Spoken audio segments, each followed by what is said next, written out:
नमस्कार। आज हम फिर से हाजिर हैं एक दूसरे एपिसोड्स के लिए जिसमें हम बात करेंगे लेबर लॉ।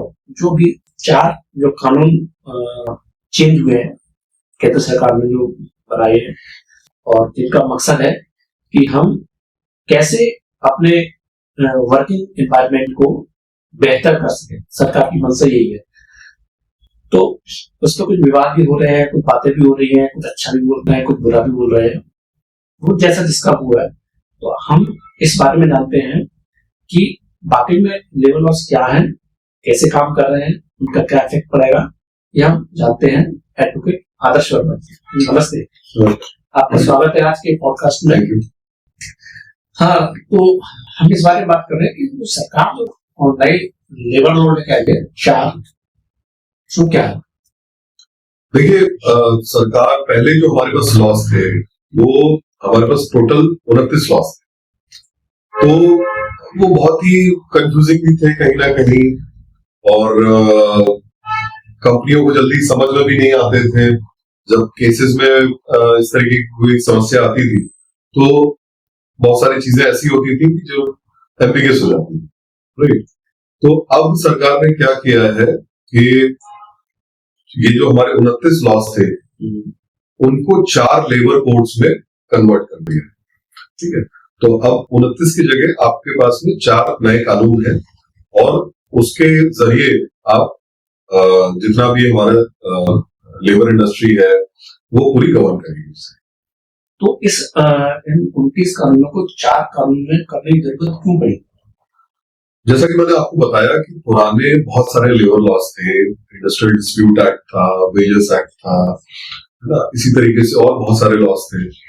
तो जब भी कोई कंफ्यूजन, बहुत सारे कंफ्यूजन क्रिएट होने लगे थे। जो वर्किंग आवर्स होते हैं वो फिक्स नहीं थे, ठीक है। जो ओवर टाइम अगर किसी लेबर से कराया जाता है वो फिक्स नहीं था, वहां पे डिफिकल्टी थी। अब जो नए कानून आए हैं उसमें हम सोशल सिक्योरिटी की बात कर रहे हैं, उसमें हम हेल्थ की बात कर रहे हैं, उसमें हम महिलाओं से रिलेटेड जो लेबर लॉज है उनकी बात कर रहे हैं। उसमें अगर मान लीजिए ओवर टाइम की बात हो रही है ना, और इस तरीके से जो है वो चीजों को हमने और क्लैरिफाई कर दिया। ये 4 नए लॉज जो आए हैं ये बहुत ज्यादा क्लियर एक पिक्चर दिखाते हैं आपको। तो आपका कहने का मतलब ये है कि पहले जो लेबर लॉ बने थे वो उस समय के एनवायरनमेंट के हिसाब से थे, वो बहुत पुराने थे, बहुत पुराने लेबर लॉज थे और अंग्रेजों के जमाने के लेबर लॉज थे वो। तो वही चले आ रहे थे काफी टाइम से, उनमें कोई संशोधन कोई चेंजेस कुछ हो ही नहीं रहा। तो अब जो नए आए हैं उनमें बहुत क्लैरिफिकेशन है, हर चीज बहुत क्लियरली लिखी हुई है, हर चीज क्लियरली मेंशन है। तो उससे दोनों पक्षों को फायदा होगा, जो एम्प्लॉयर्स है उनको भी और जो एम्प्लॉइज है उनको भी। तो किस तरह का फायदा होगा, कुछ इसको बताया था? देखिए, जहां तक कि 4 नए कानूनों का सवाल है तो इसमें जो सबसे पहले हम ओवर टाइम की बात करते हैं। तो ओवर टाइम पहले कोई फिक्स्ड ओवर टाइम नहीं था। अब जो है वो अगर मान लीजिए कि इन्होंने 8 से 12 घंटे का टाइम रखा है ड्यूटी का, तो 8 से 12 घंटे अगर कोई काम कर रहा है और उससे मान लीजिए कि आप 48 घंटे हो गए 6 दिन के हिसाब से, तो 48 घंटे आपने काम किया। अगर आपसे मान लीजिए कोई कंपनी है, फैक्ट्री है, आपसे ओवर टाइम कराती है तो उसके लिए आपको डबल वेजेस उस वर्कर को देने पड़ेंगे। पहले क्या था? पहले ऐसा नहीं था, पहले कोई चीज फिक्स नहीं। अच्छा, और ये तो हुए जो वहां काम कर रहा है, इसमें कंपनी का क्या फायदा है, एम्प्लॉयर का क्या फायदा है? एम्प्लॉयर का फायदा ये है कि जो भी काम करेगा वो और बेहतर काम करेगा क्योंकि वो ज्यादा प्रोडक्टिविटी दे पाएगा, राइट। और उसको भी पता होगा कि उसको क्या मिलना है, राइट। पहले उसको पता ही नहीं होता था, तो एक तरीके से पहले एक प्रकार की एक्सप्लॉयटेशन चल रही थी, ओके, राइट। तो उसको अब हमने क्लैरिफाई कर दिया कि अब किसी प्रकार की कोई एक्सप्लॉयटेशन लेबर के साथ में आप नहीं करोगे, अपने वर्कर के साथ में नहीं करोगे। और अगर आप मान लो उससे ओवर टाइम कराते हो, एक तो आप उसका ड्यूटी आवर फिक्स कर रहे हो कि आपने इतने से इतने घंटे आपने काम करना, ठीक है। पहले कोई फिक्स नहीं होता था, तो कोई 13 घंटे भी करा ले रहा है, कोई 14 घंटे भी करा ले रहा है।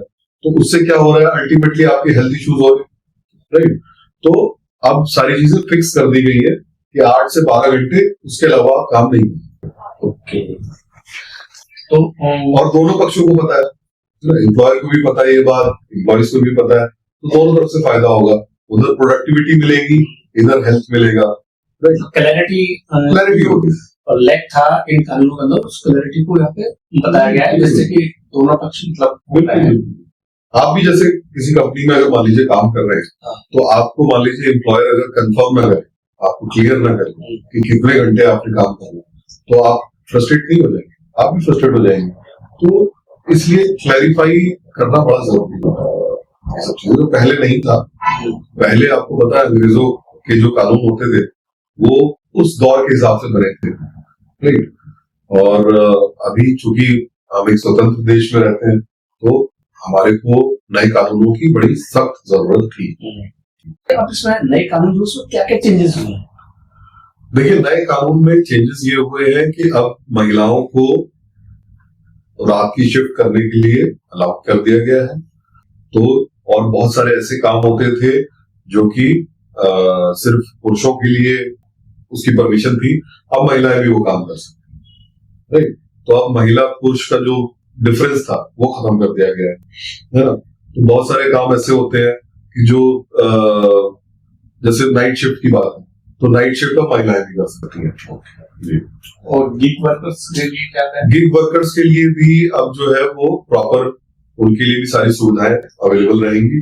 तो इसमें गिग वर्कर्स को भी इंक्लूड कर दिया गया है, जैसे कि उबर ड्राइवर्स हैं या पोर्टर वाले हैं, जो पोर्टर इधर से उधर सामान ले जाते हैं, है ना, या फिर आपके स्विगी जोमेटो वाले हैं जो डिलीवरी का काम करते हैं, तो उनके लिए भी उनको भी हेल्थ में इंक्लूड किया गया। उनके लिए भी प्रॉपर स्वास्थ्य सुविधाएं जो है वो कंपनी द्वारा उपलब्ध कराई जाएंगी, ठीक है। उनको भी प्रोविडेंट फंड का प्रावधान मिलेगा और हेल्थ पूरी उनके लिए जो है वो सुविधा उपलब्ध करानी पड़ेगी कंपनियों को।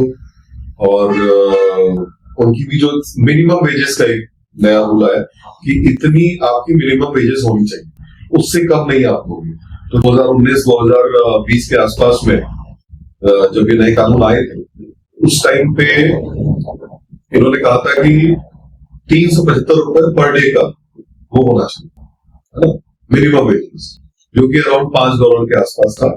तो अब चूंकि डॉलर की कीमत बढ़ गई है, तो शायद उसमें कुछ चेंजेस होंगे और वो शायद 375 से होगी और थोड़ा बढ़ जाएगा 450। 2019-20 में आई थी तो कानून तो अभी आया 2019-20 में कानून पास हो गया था। उसकी एप्लीकेशन 21 नवंबर 2025 में, कानून पहले ही पास हो गए थे। तो और क्या चेंजेस इन कानूनों के अंदर है? देखिए, महिलाओं की बात हो गई, मिनिमम वेजेस की बात हो गई, हेल्थ हो गया, सोशल सिक्योरिटी हो गया, ठीक है जी, सोशल सिक्योरिटी हो गया, PF-ESI हो गया, और इसमें और बहुत सारी चीजें हैं जो एड ऑन की गई है।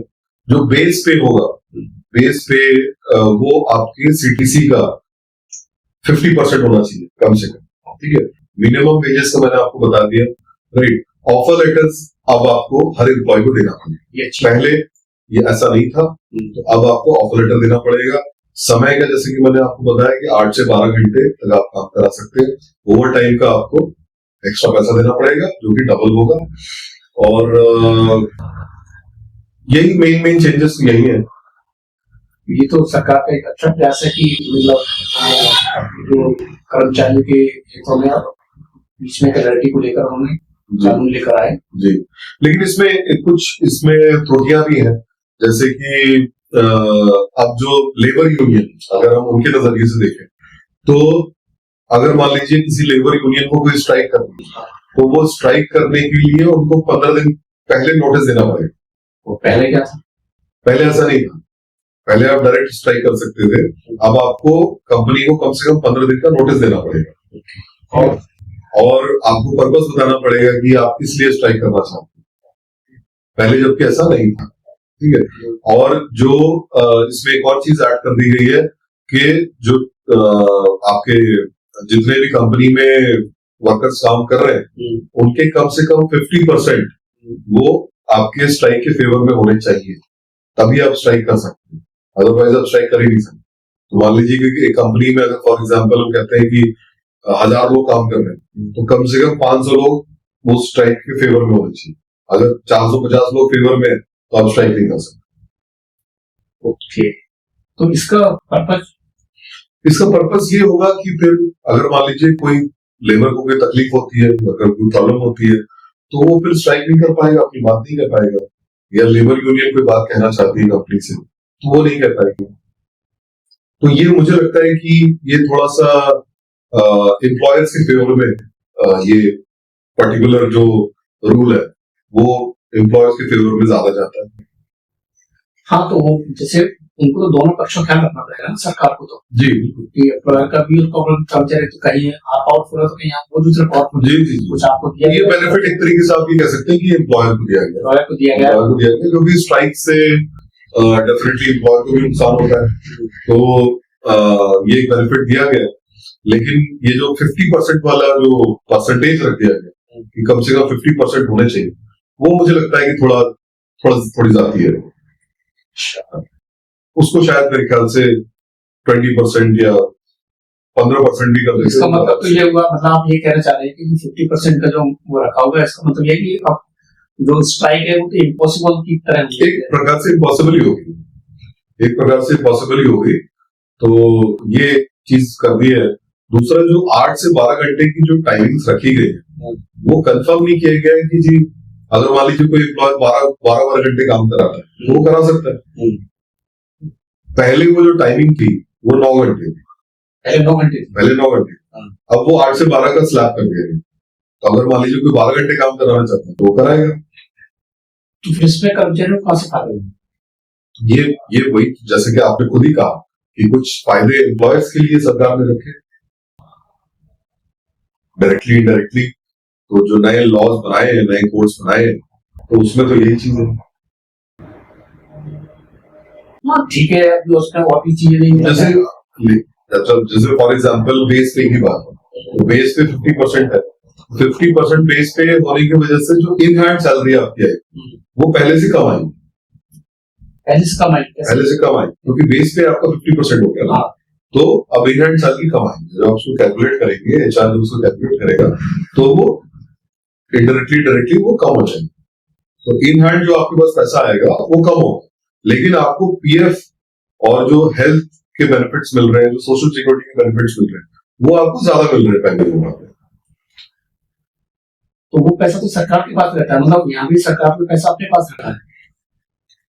आप इसको ऐसे ही समझ लें, नए कानून के हिसाब से तो यही बात है। जो भी पैसा सोशल सिक्योरिटी के नाम पर कहीं में रखते हो बाद में मिलता है, लेकिन वो पैसा आपके पास तो नहीं रहता। शायद यही कारण है कि बहुत सारे लेबर यूनियन है ऐसे जो इस नए कानून का विरोध कर रहे हैं, और हो सकता है आने वाले समय में आपको और ज्यादा विरोध करते हुए नजर आए। यही सब चीजों को मद्देनजर रखते हुए और भी आपको विरोध नजर आएगा आने वाले समय में, जैसा कि मुझे लगता है ये मेरा इंडिविजुअल थॉट है। अच्छा, इसमें ये भी तो है कि जब आप नौकरी छोड़ेंगे तो नोटिस पीरियड को लेकर भी कुछ चीजें होंगी, क्या है? नोटिस पीरियड को लेकर तो कोई ऐसा चेंजेस नहीं आया। हाँ, आपको नोटिस पीरियड देना पड़ेगा, इसमें 1 महीने का नोटिस पीरियड आपको देना पड़ेगा नौकरी छोड़ने से पहले। हाँ, तो जिसका प्रभाव पड़ रहा है, जो लेबर लॉज है वो किस तरह से लोग इफेक्ट कर रहे हैं, किसका फायदा है, किसका नुकसान है, तो इन्हीं सब बातों पर चर्चा की और बहुत अच्छी बातें बताई एडवोकेट आदर्श वर्मा जी ने। मेरा नाम श्याम सुंदर गोयल है और मैं जर्नलिस्ट हूँ, और हम इन्हीं सब मुद्दों पर अब अपने पॉडकास्ट मंथनशाला में एक नए टॉपिक लगा बात कर रहे हैं। तो अब अगले उसमें देखेंगे हम कि कौन सी नई चीज ऐसी है जिसमें हम बात कर सकते हैं। तब तक के लिए नमस्कार।